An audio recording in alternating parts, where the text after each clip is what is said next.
So many times it happened to me that I would just wake up in a sea of pain and a pool of blood, ruining, my bed sheets and, my pajamas. Western medicine failed to provide the answers and the solutions that I was happy with. I just kept searching. I went to the jungle and it was really, really hard, I'm not gonna lie.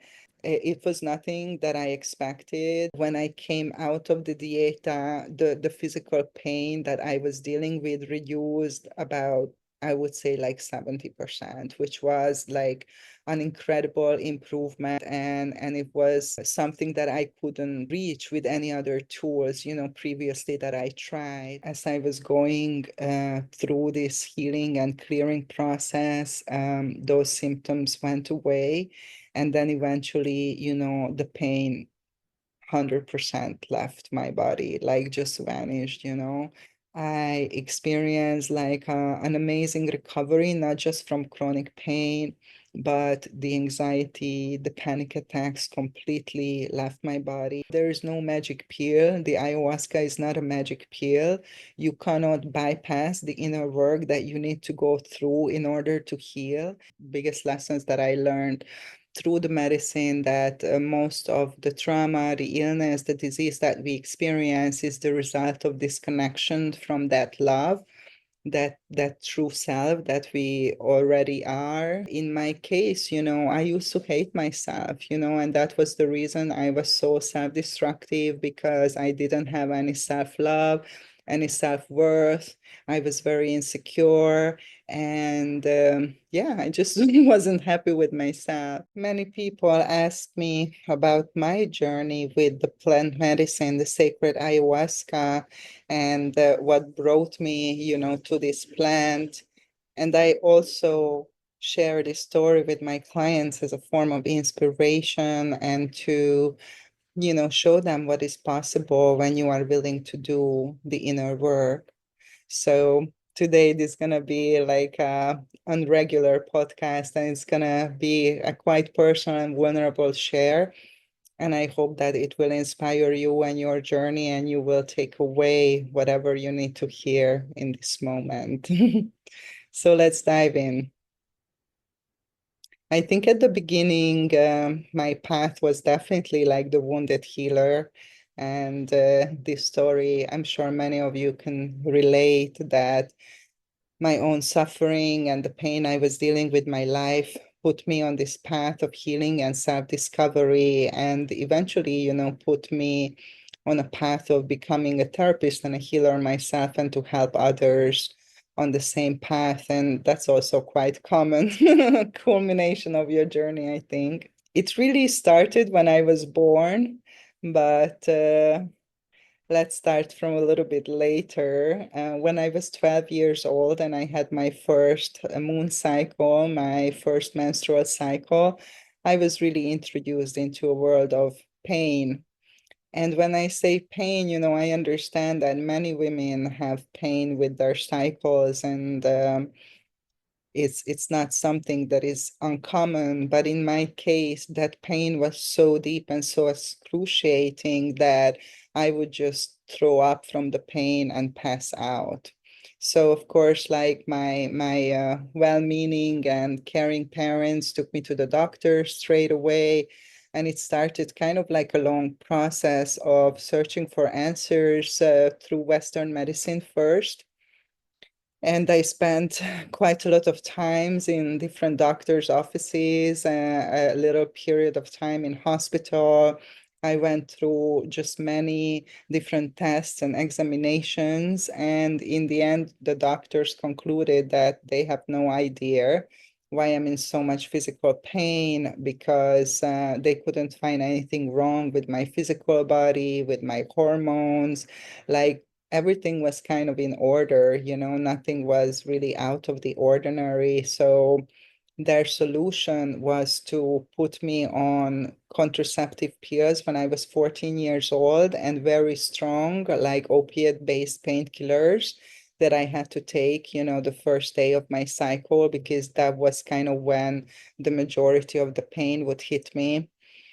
And for many, many years, I was, well, not so many years with the contraceptive pills, because what happened a couple of years later, my mother got a deep vein thrombosis, and they ran some tests on her, and it turned out that she has some kind of condition. I can't even remember what it was, but it can be inherited. So they tested me and my sister, and it turned out that we have the same condition. And if you have this particular condition and you are taking contraceptive pills, it increases the risk like 3 times, to get a deep vein thrombosis. So I had to come off the contraceptive pills, which I'm grateful for. Another problem I had with the cycle, that I totally had like a totally irregular cycle.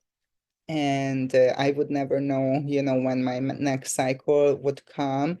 At the beginning, usually I got my cycle at night when I was sleeping. So many times it happened to me that I would just wake up in a sea of pain and a pool of blood, ruining, my bed sheets and, my pajamas. I came off the contraceptive pills, but I was still on these like very, very strong painkillers that even with the pills, like I couldn't get out of the bed. And then the pills totally knocked me out, and I was just like sleeping all day. So the result of this was that I would miss school once a month, obviously. And later, when I was older, I would miss work, on the first day of my cycle.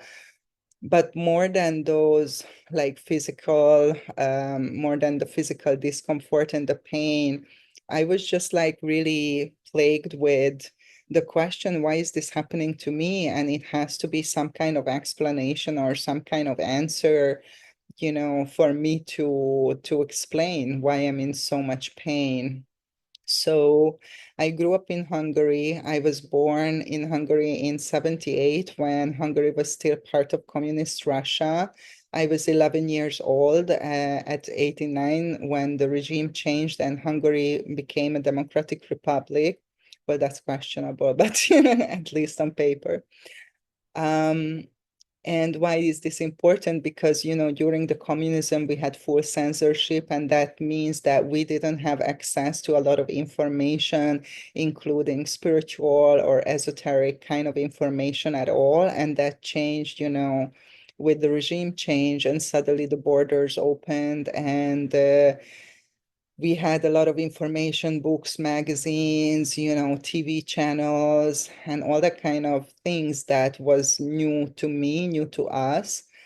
So at that point, I started to develop an interest in esoteric and spiritual things, as, Western medicine failed to provide the answers and the solutions that I was happy with. I just kept searching. So in my teenage years, like late teens and early 20s, I just tried a lot of alternative healing to find the answers and to find some kind of remedy to this incredible pain that I was dealing with.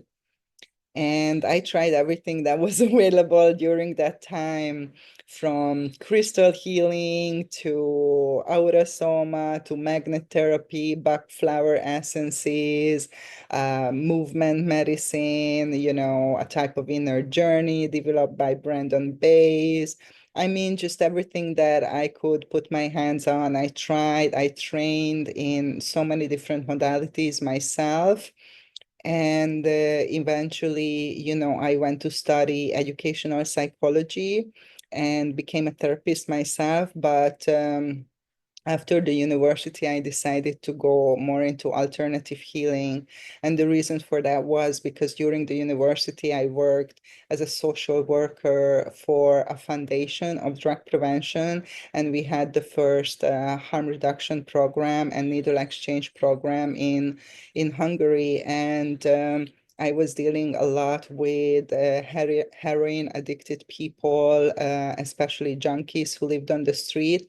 And while I was in university, I realized that, all the tools that I got from there were very, very ineffective with the people that I was dealing with on an everyday basis, and the people who I thought most needed the help and support. And that was, like apart from my own personal search, that was like another reason why I went into alternative therapies, and I trained as a body worker. I trained in yoga therapy. I trained in movement medicine based on Gabriela Roth and the five rhythms, and like many, many other things. I cannot even remember all the trainings and retreats and everything that I participated.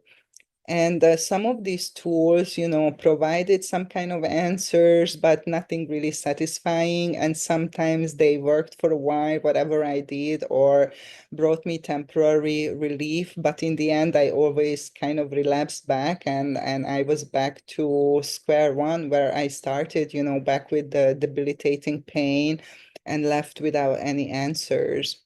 I want to share with you that apart from the physical pain that I was dealing with, I also had really, really bad anxiety and panic attacks and nightmares and night terrors. And I had a very difficult relationship with men that started with my relationship with my own father.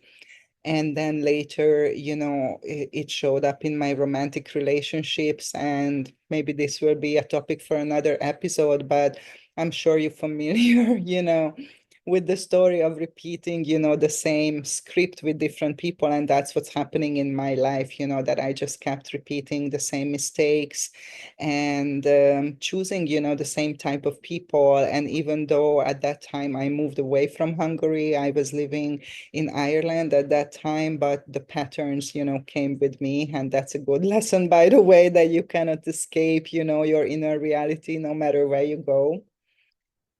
When I was living in Ireland, I had the opportunity to travel more because simply I could afford it, which was very difficult to do from Hungary.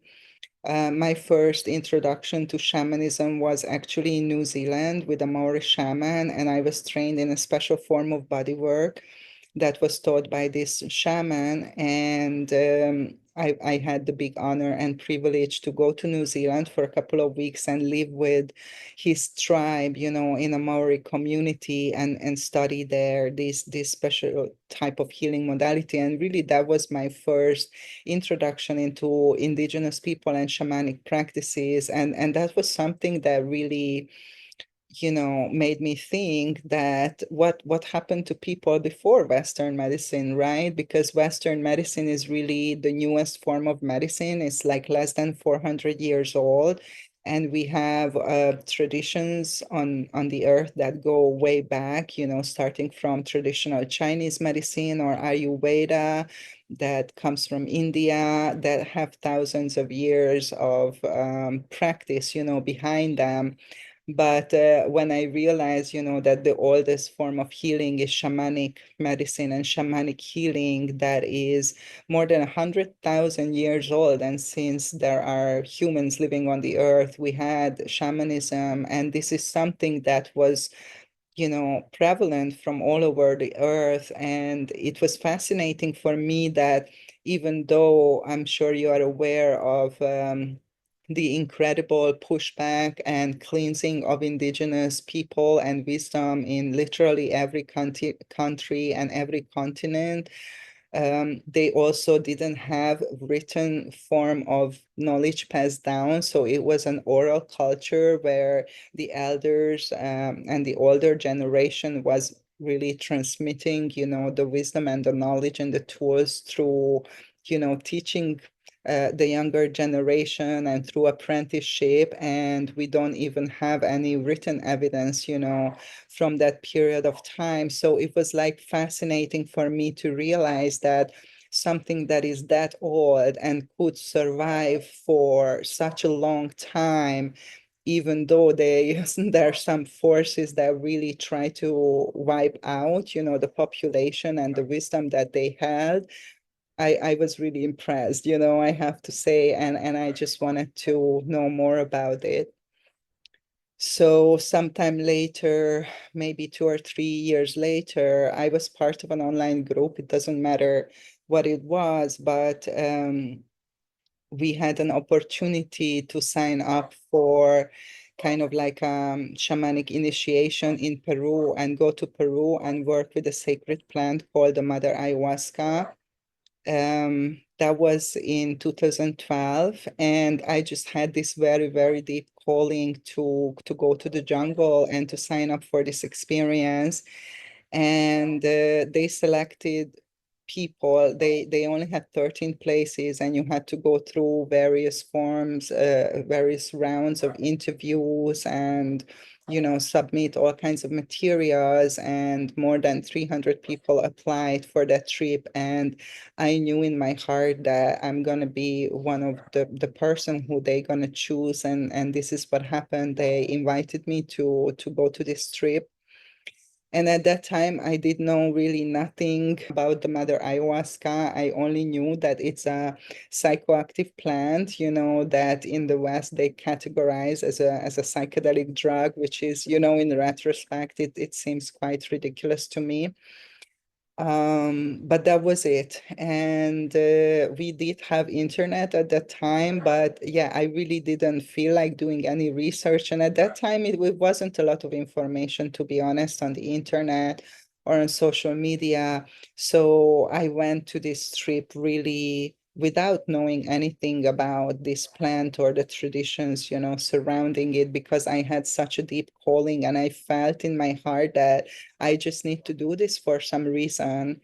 So much so that I decided that after living 6 years in Ireland, I will leave the country and I will move to a different place. But I didn't know where I want to go. And I was hoping, that the medicine will enlighten me. So I gave up my whole life in Ireland and sold everything. And I just felt that this trip will change my life and the direction of my life. So I just left, and I didn't have really any plans afterwards.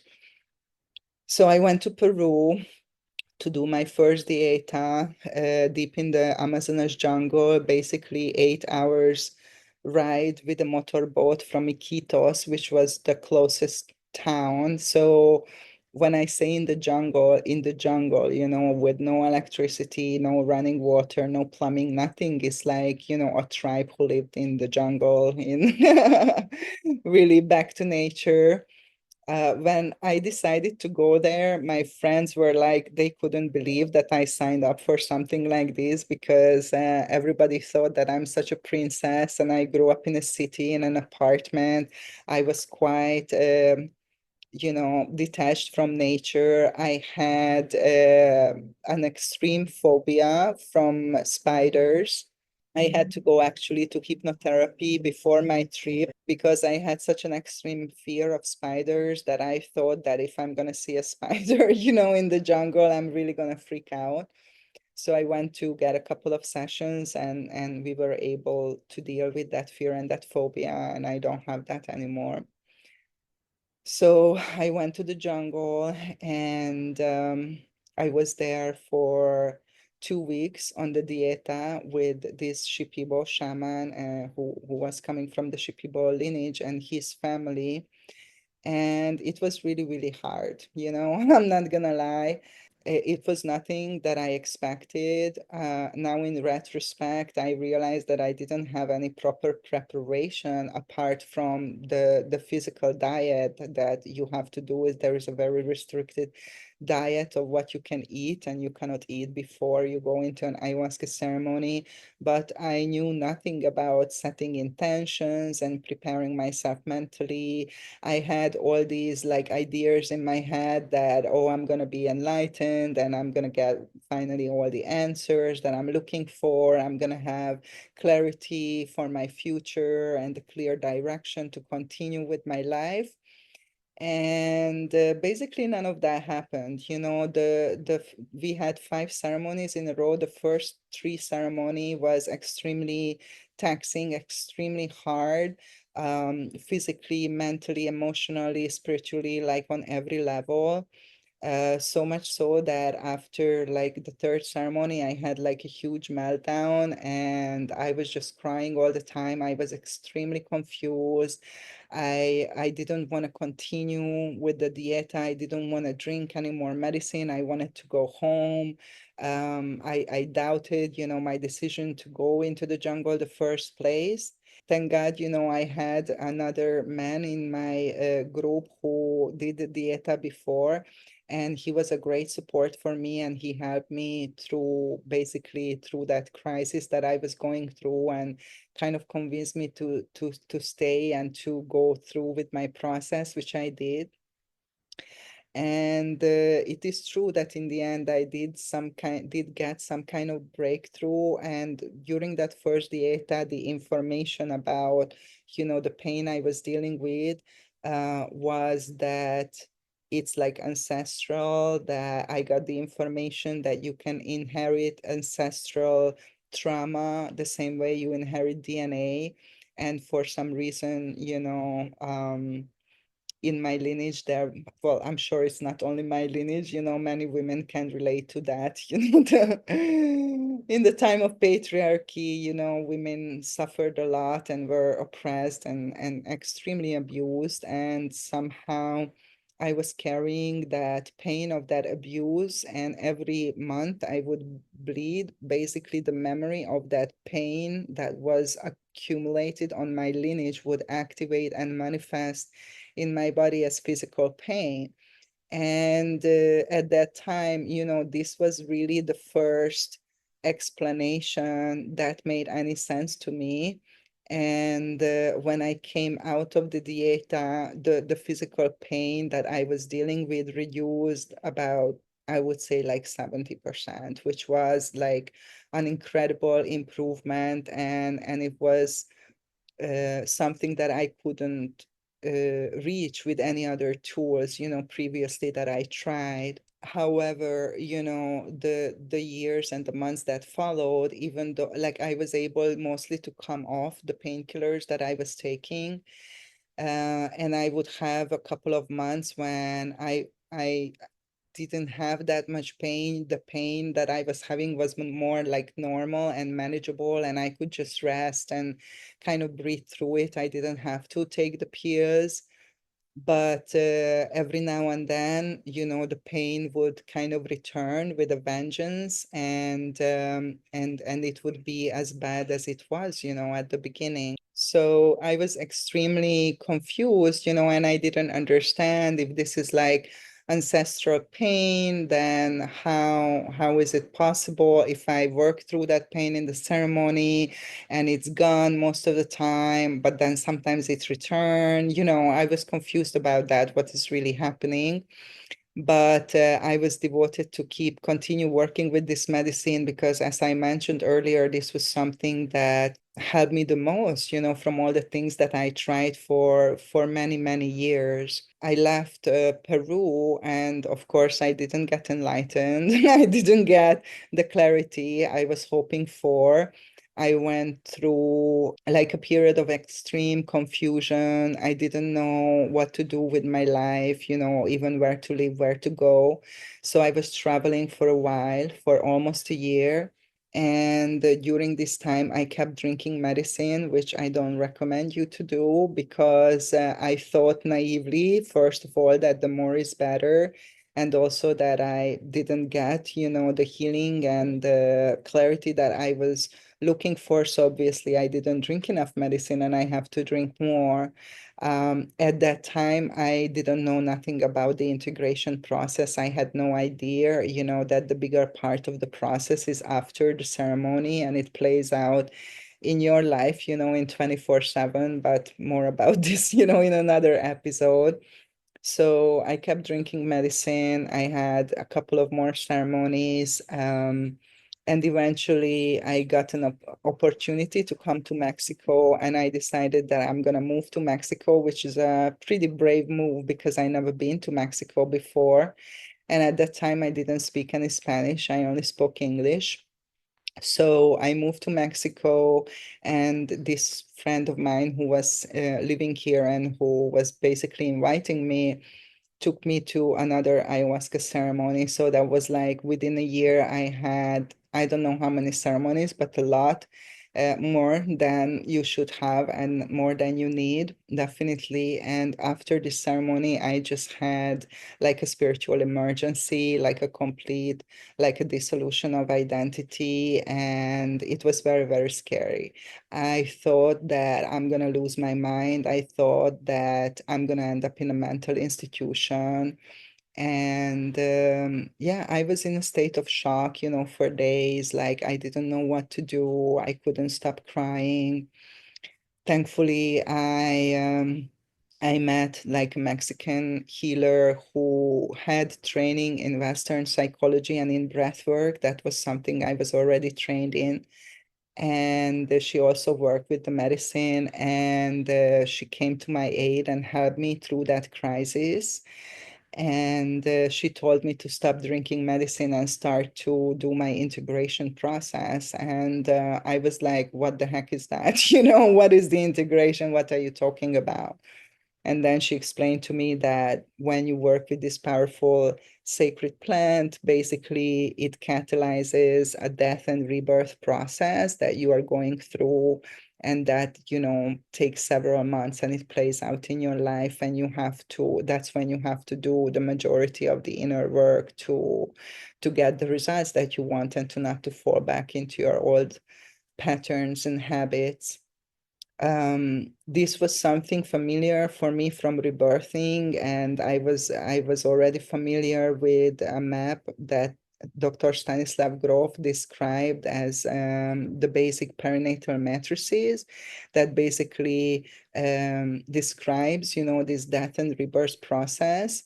So once, I was made aware what is happening and what kind of framework I can use to navigate that process, I immediately obviously stopped drinking medicine for almost 2 years, and I focused on this integration. And it's really, really helped me to come back to myself, to come back to my center. And really, I did lose my mind, but in a good way, not in a way that I was afraid of, ending up in a loony bin. But what I was losing, obviously, the old identity and the attachment and the identification with my identity as who I am. So I'm not going to go into that like much deeper, but coming back to the pain and to the severe anxiety that I was dealing with. For the anxiety, by the way, I self-medicated with marijuana for many, many years, which I'm grateful for, because I think if I wouldn't have found that plan, probably I would have been medicated into oblivion with Western medicine. But obviously, I developed a dependency with that plant that I wanted to also let go and break. So I kept working, after that integration, I kept working with the medicine, but in a different way, and very respectfully, and leaving plenty of time between ceremonies and doing my own inner work, doing the integration. During all this time, I was practicing as a therapist. That's what I did in my whole life, with different tools, with different modalities. The medicine had such an impact on my life that I decided to pivot my career into psychedelic therapy. And the people just came to me because I was talking about the integration process all the time, and people find me and were saying to me, oh, I want to do that integration with you that you are talking about. Just to clarify things, I'm not a shaman. I don't serve medicine. I'm not trained in that. I'm a therapist, so what I do today in my work is to prepare people for a ceremony and then to help them to integrate their experiences, right? Long story short, because I was trained in so many modalities, I was trained in trauma care, trauma-informed care. I was aware that I have a lot of symptoms of sexual trauma, but I assumed at that time that it's like something ancestral, because nothing happened to me personally, in this lifetime, at least nothing I could recall. And as I kept working with the medicine, I was off the pain medication for the most time. But as I mentioned, every now and then I would have like a really bad month and I would be back to square one and I would have to take pills and I was completely debilitated, by the pain. So I just kept doing my inner work and go deeper with the medicine to find more answers and to be able to overcome, this chronic pain that I was dealing with most of my life. And many years later, so just want to point out that this didn't happen, from one day to another.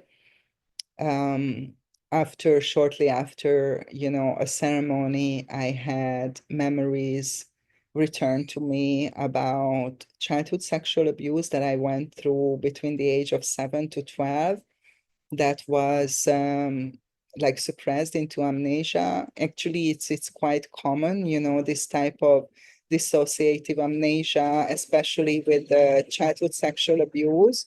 And it's like a kind of like a protection mechanism of the psyche to keep you alive, because when you're a child, this is something that you can't deal with, you can't process.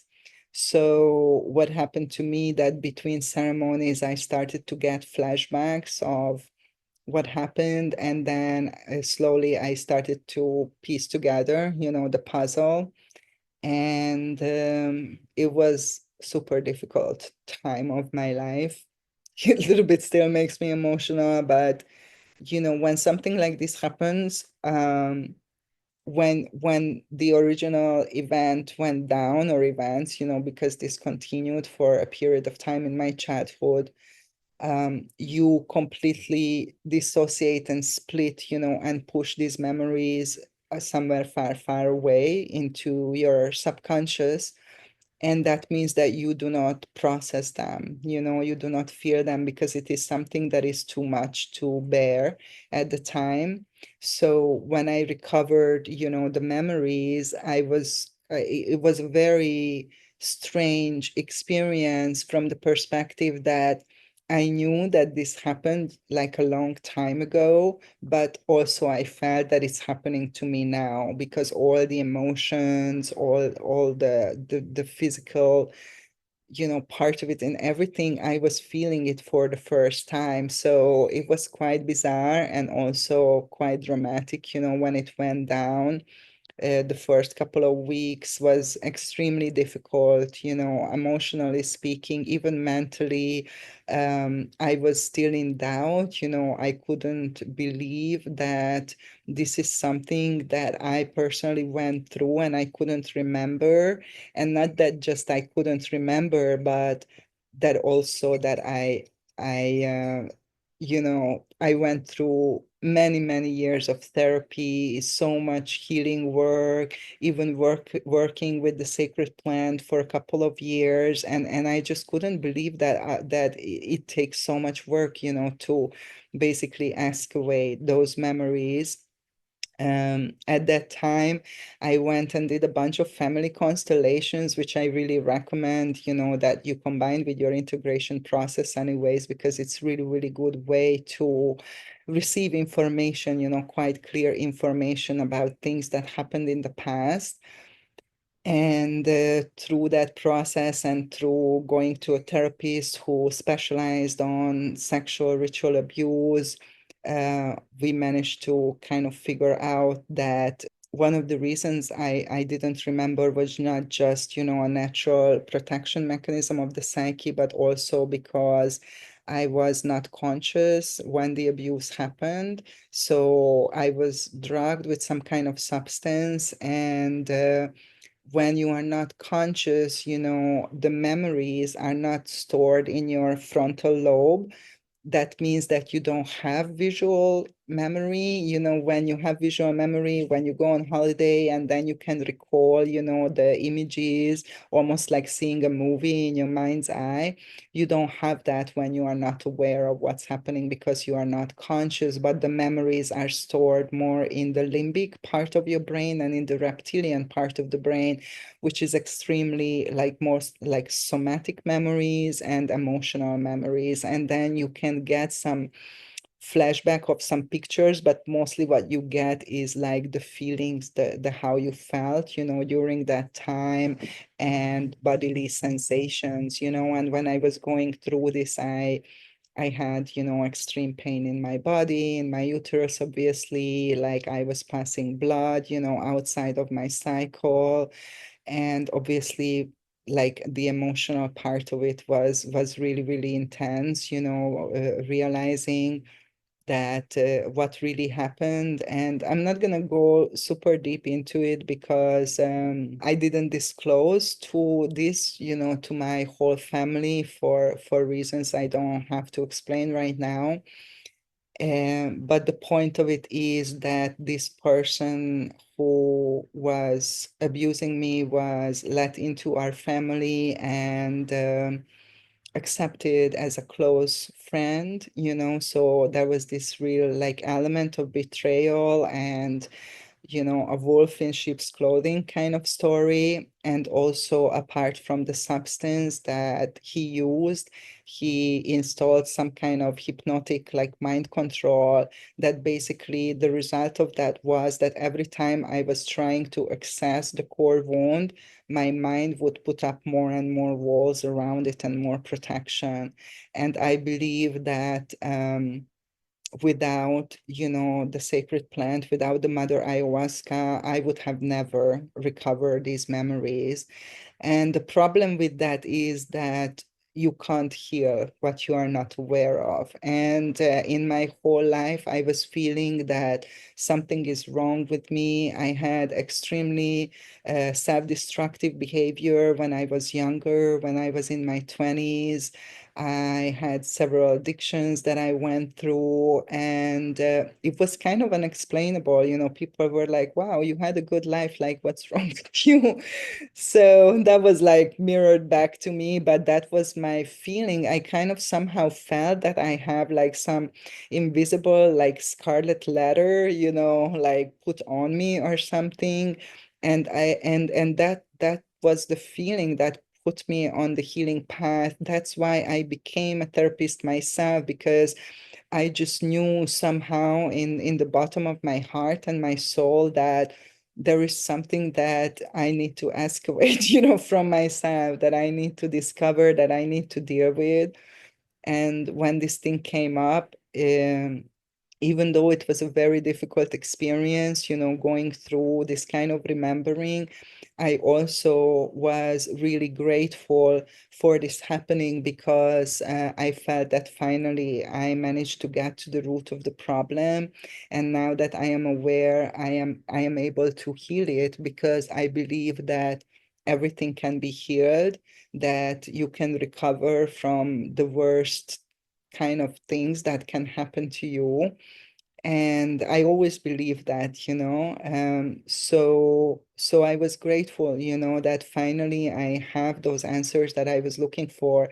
And now I was standing kind of in the door of freedom, and I knew that this is a liberating experience for me, because before I just felt that I'm like just circling around something invisible, something that I cannot touch, something that I cannot like put into words, but I was feeling that something is there.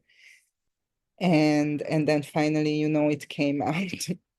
I have to tell you that before actually I recovered my memories, like my whole body broke out in eczema, and I never had any problem in my skin, like on my skin, with my skin in my whole life. This is also extremely unusual that you get eczema, when you are 40, because this is when this happened. So obviously at that time I didn't know why I have the eczema, and the eczema that I had is started around my genitals. and then spread all over my face and then my arms and legs, and it was really, really bad. Like I would like scratch my skin until it was bleeding. I couldn't sleep, it was very, very taxing. And if you know me, then you must know that for me to go to a Western medicine doctor, it's a lot, for me. But at that time, I was so miserable that I went to a doctor to see, what they can do for me. And again, I ended up at the same place like at the beginning. They were like, okay, we have no idea why you have this like suddenly breaking out on your skin, and we cannot cure it. This is something that you need to learn to live with, and the only thing we can do for you is to give us a cream with steroids that I refuse to take. So thank God. At that time, my friend referred me to a homeopath, and I went to a homeopath, and he gave me a remedy like after a long consultation, and and I was on that remedy for a year and a half while I was, also processing this experience, and it completely cleared up my skin. I don't have eczema anymore. And, when I'm extremely stressed, I have some irritation coming out on my skin, but it's nothing like it was before. And my system can manage it and can kind of, bring it back to balance. So I don't have those symptoms anymore. But long story short, so first I had this eczema, and then a couple of weeks later, the eczema started. I was starting to recover the memories, and then it was clear to me that this was very much connected, and the skin is basically a boundary between your inner being and the outside world. Also, I find it very interesting that the eczema started, like around my genitals and then on my face, around my mouth, more particularly. I had flashbacks of,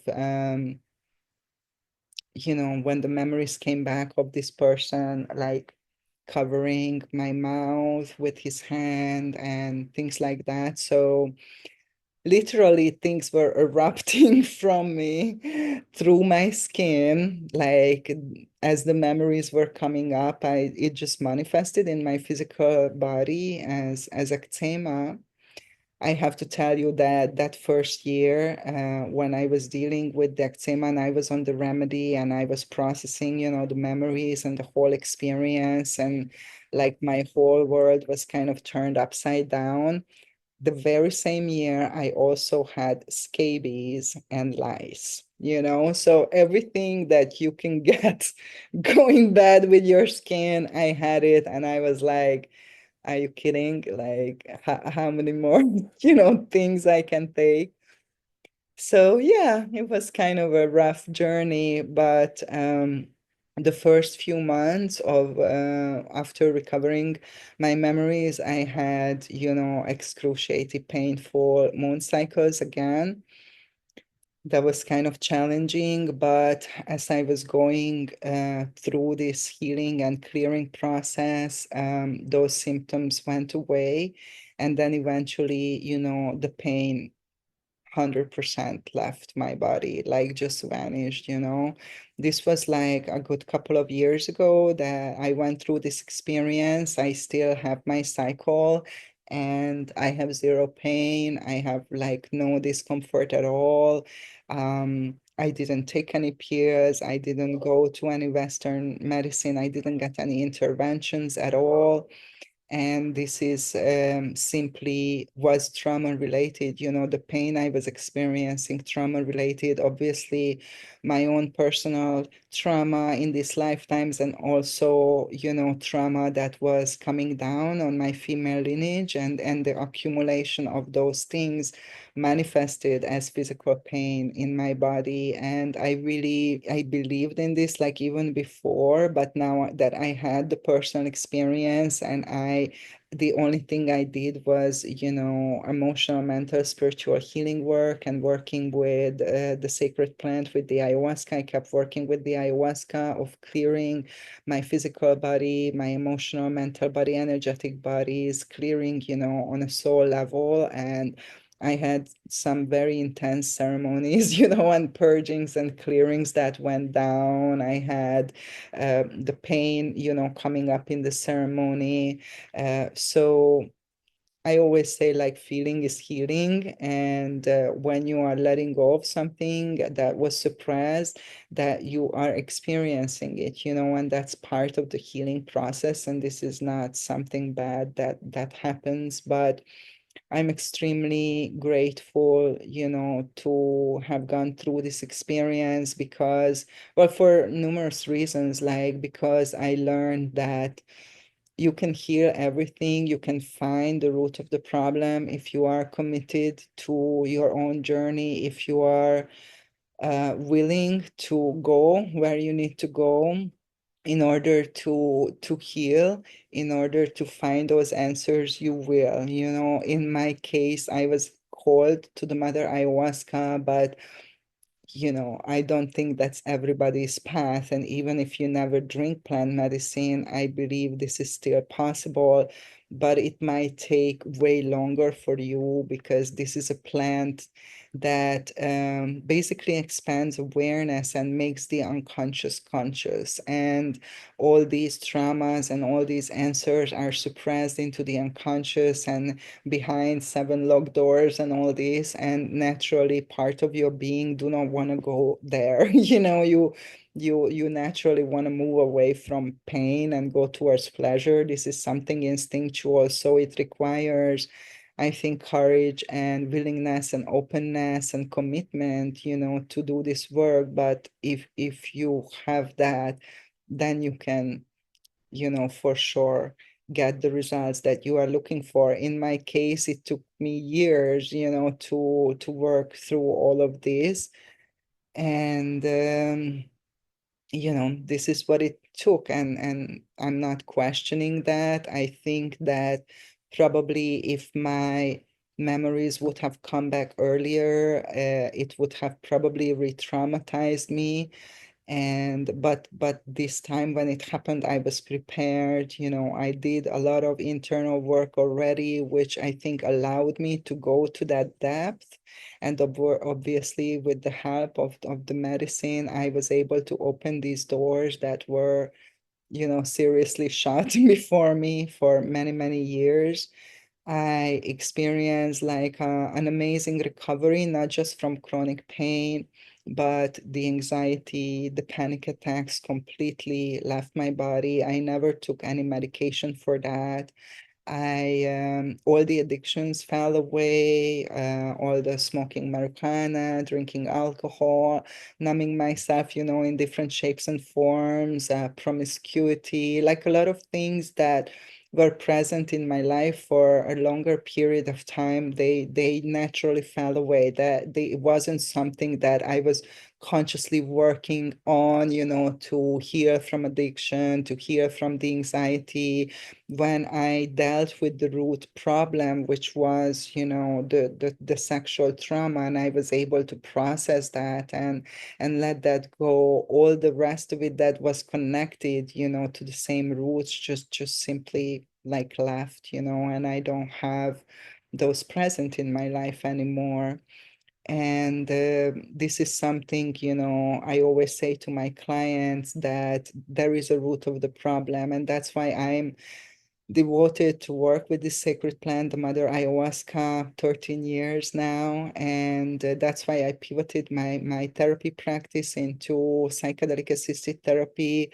And I helped so many people to recover from any kinds of diseases, basically depression, anxiety, PTSD, chronic illness, chronic pain, by going to the root of the problem. I work with other sacred plants as well, and not to compare or to diminish, the value of other sacred plants. But for me, the Mother Ayahuasca is really the one of the most amazing tool that allows you to go to the root of the problem, that allows you to go into the depth of your unconscious and into that inner shadow, into that inner darkness that you don't really want to go, and why you would want to go, right? And kind of it speeds up the process, I feel, but also your process is more intense. So there is like shorter time, but it's greater intensity. And that's why I created my program, Ayahuasca Assisted Therapy, that is a 15 months long program to give people the support and the container and the safety for the whole journey. Because based on my experience, it take about a year and a half to go through a full cycle of death and rebirth. And the reason for that is because you're going, one step at a time, because if everything would be unleashed and cleared out of your system overnight, you couldn't bear it. Your physical body would not be able to process it, and you would lose your mind. You would probably go crazy. It's just so you have this natural built-in intelligence, to give you always as much as you can bear, as you can face, as you can process. And we carry a lot. As I said, it's not just your personal experience from this lifetime, but your lineage, your family, and then of course we are all connected. We are one big family. So there is the collective aspect as well. So there is just a lot to work on, and it takes time. There is no magic pill. The ayahuasca is not a magic pill. You cannot bypass the inner work that you need to go through in order to heal and to awaken and to remember. Nobody can do this for you. The medicine certainly will not do it for you. The medicine will open the doors and show you and help you to see what is the real problem, and then you need to address that, and you need to address it in your everyday life. If you realize that you are in a toxic relationship, the medicine is not going to take away that person from your life. You are the one who need to set healthy boundaries. You are the one who need to learn to say no, and you are the one who need to make the necessary steps and actually, you know, change your behavior, change your mindset in your everyday life. So I always say to my clients that you are the healer. And the real medicine is love. Love is the medicine. That's my motto. You are the healer and love is the medicine. And the reason for that, because I really, any self-destructive behavior comes from the lack of self-love. Basically, what I learned, biggest lessons that I learned through the medicine, that most of the trauma, the illness, the disease that we experience is the result of disconnection from that love, that true self that we already are, the place where we're coming from. We are made of that love. And in my case, I used to hate myself, and that was the reason I was so self-destructive, because I didn't have any self-love, any self-worth. I was very insecure. And yeah, I just wasn't happy with myself. And I always say to my clients that healing is an act of self-love, because when you set out on the healing path, you basically say that I do care about myself. I do love myself so much that I'm willing to do this work in order to be free, in order to experience greater joy and happiness in my life, in this life.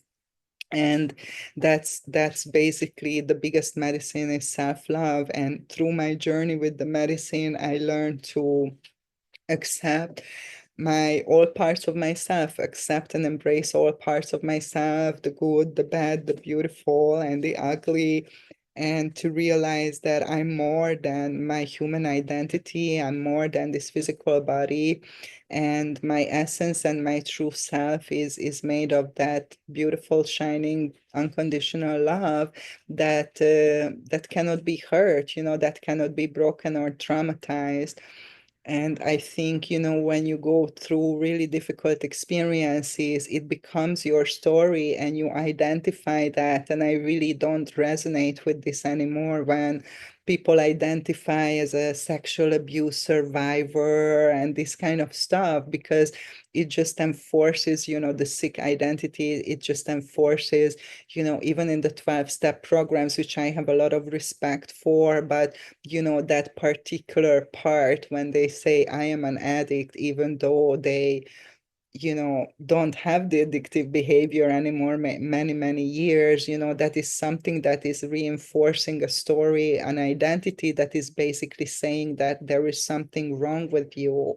And what I learned from my journey is that there was nothing wrong with me, and the behaviors that I had was a response to something horrible that happened. And it was not, my fault, basically. And you know what they say, that your wound is not your fault, but healing is your responsibility, because nobody can heal you. Only you can do this for yourself. Nobody can feel your suppressed emotion. Only you can do that.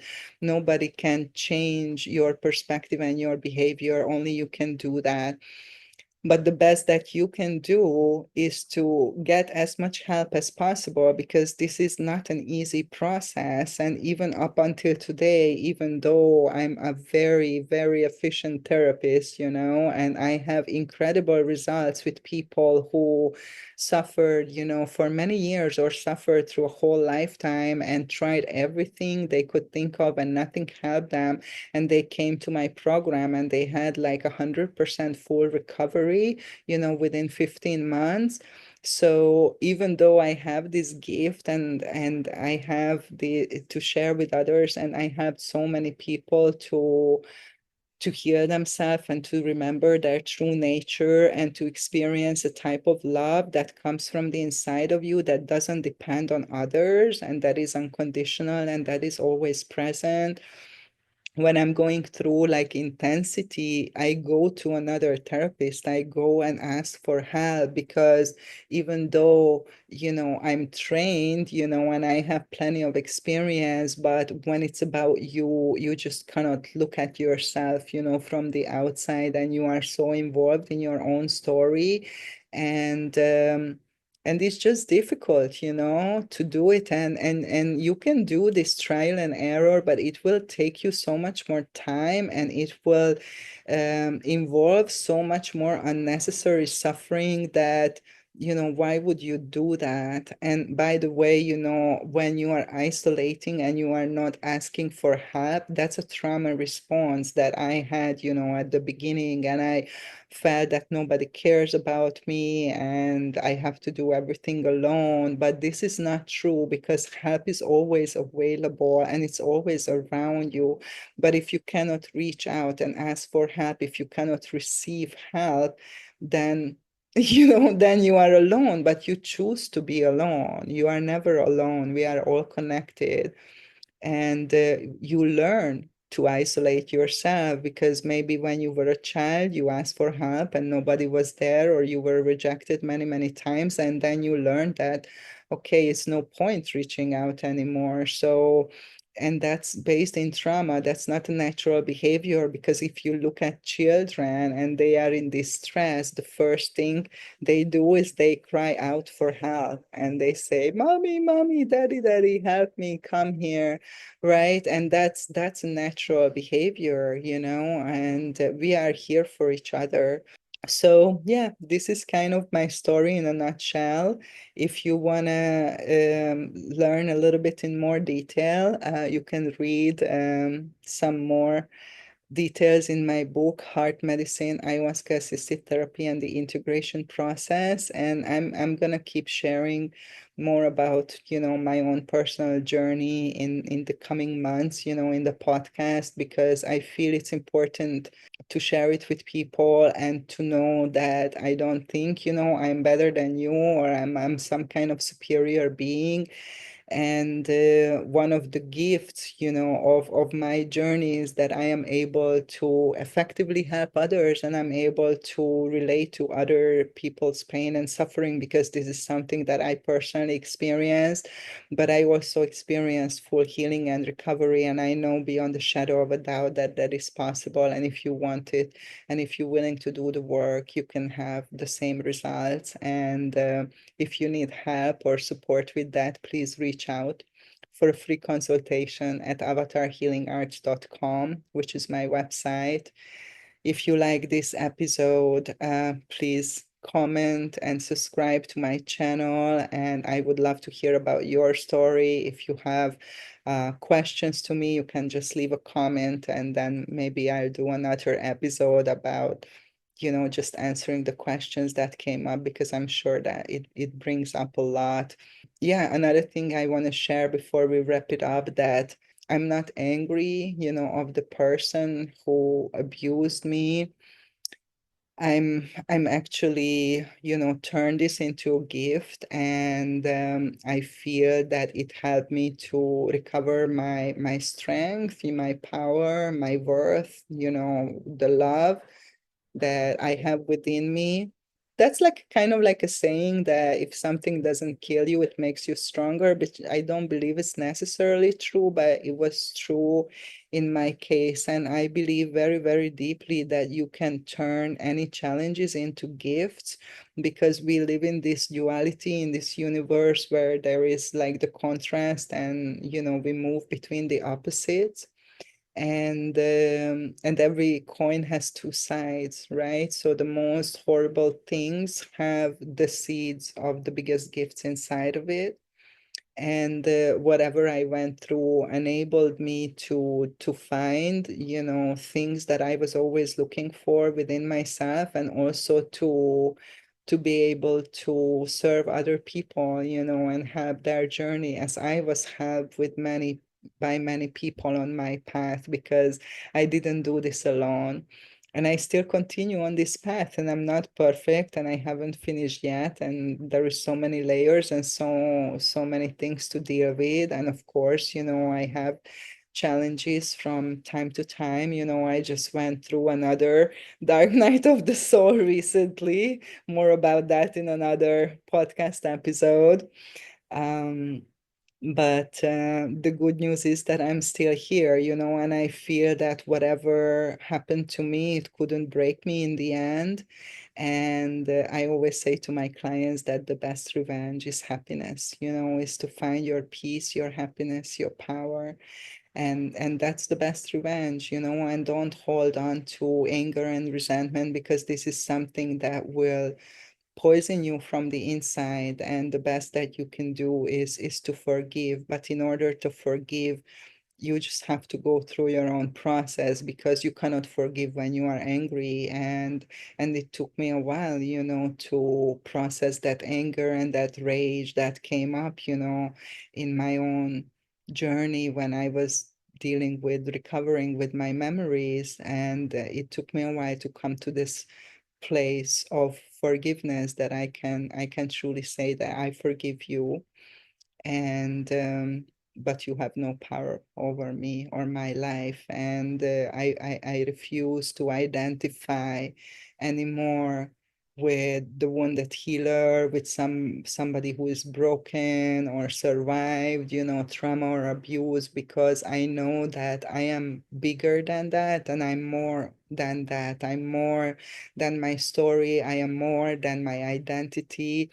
And there is a part of me that is within me, that cannot be touched by all these experiences, and cannot be destroyed, and cannot be. And finally, I got reconnected to that place within me, and I have access to that place at all times within me. And even though obviously life happens, and sometimes we sidetrack a little bit, but this connection is there, and I can always come back to myself, and to my heart, and to my higher power, if you want to call it like that. And that is something that is invaluable, because before I always looked at others for the answers. I was, following different teachers and gurus and spiritual people to tell me the answers, to tell me what to do, because simply I didn't have access to the wisdom and the power that we all have inside of us. And now I do, and this is what I believe freedom is, that you don't depend on others, that you don't rely on others. I mean, physically we do, obviously, because probably I couldn't survive in the wilderness alone, and that's not the point, but the point is that if I need to make a decision, I can come inside of me and access that place of power and wisdom inside of me and make up my own mind and know what is best for me at any given moment. And I don't need to check it with 10 people and ask for their advice and search the internet to fill my mind with more information and misconceptions.